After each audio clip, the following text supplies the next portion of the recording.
Grief-stricken and distraught, Daniel Sterling visiting the site where his loving partner and the mother of his children was tragically killed after her car collided with a stolen four-wheel drive last week. Teachers, support staff, parents and sympathetic unions. More than 200 rallying in the heart of Hobart. The second action of its kind this week, and the message remains clear.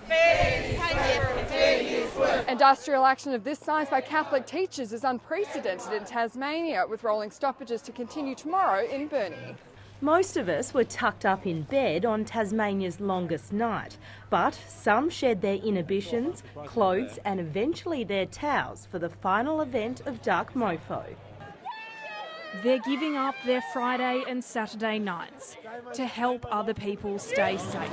Thank you. While most simply get to enjoy free lollipops, for others the street teams are a smiling face ready to help them get home. Just after midnight, the team is in full swing as the problems of binge drinking come into full force.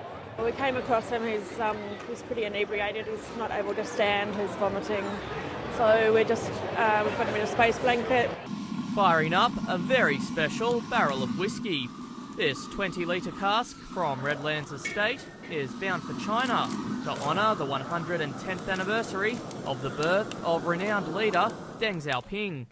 And he was leader in China in 1978 and he opened up China to the west. Today's announcement from Redlands Distillery is being followed up with a trip to Beijing in the coming weeks. Any deal that comes out of that is being labelled a game changer for the local economy. More than 20 firefighters battled the blaze, but were hampered by strong winds. The fire, because of the construction of the house, it's quite old, dry timbers, the fire quickly got hold.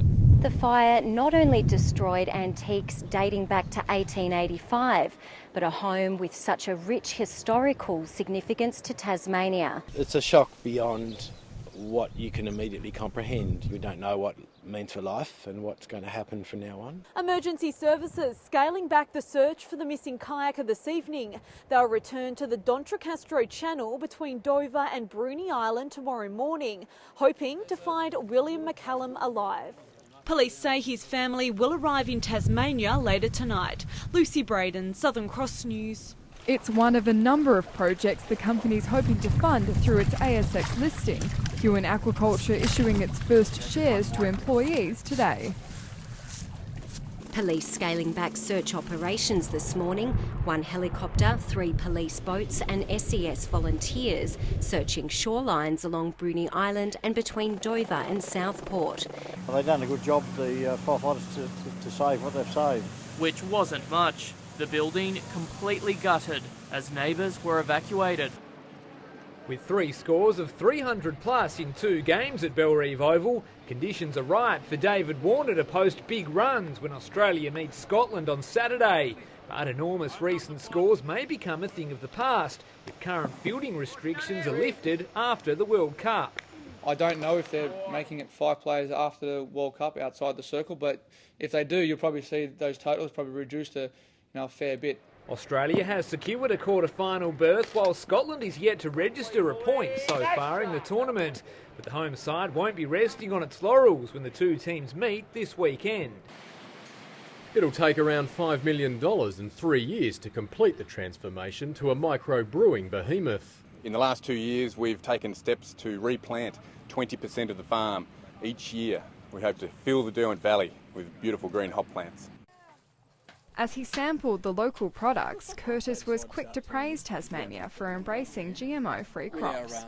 I think there's been the appropriate amount of research done on them, and I don't think that it's appropriate for us to eat them. So I think that Australia has to really maintain its stance in shopping locally. Also been the immersive and strangely relaxing base bath, located inside an old cold storage freezer, using sound and light creatively to massage the senses. It creates a massive beating effect in the room, which creates a kind of physical sensation of like having a massage, or it kind of penetrates through the clothing as well, so you kind of feel it on your body even though you're wearing clothes.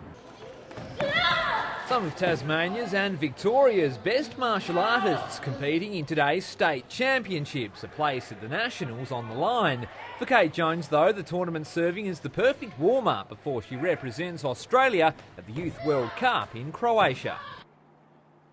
Cruising the still waters of the Huon River and D'Entrecasteaux Channel, the 130-year-old Olive May is following in the wake of countless boats before it.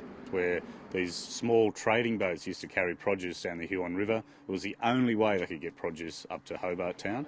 The voyage, more than just a sail down memory lane, it also aims to raise the profile of local growers. I could see a way of connecting the wider Australian community with this beautiful region of the Huon. This old-fashioned supply run comes to an end on Saturday morning at the Hobart waterfront, where all the goods collected will be on sale. And for lucky customers, they could even be at old-fashioned prices. I reckon you could bring pounds and pence. We'll see how we go. Any currency will do. Well, we're just in it for the journey. Matt Mansfield, Southern Cross News. This model bringing to life the old North East Dundas railway line from Zeehan to Williamsford, which opened in 1898. I've modelled the trains on the original railway, but I've also included what might have happened had the railway continued running till the present day. Back home with his family after a 2-day ordeal, on Saturday afternoon, 14-year-old Jack set off on a ride to take some photographs. Venturing towards Copping, he lost track of time, his family raising the alarm when he missed their barbecue. It was getting late, so didn't know what to do really, because I wasn't going to try ride back home in the dark. So I just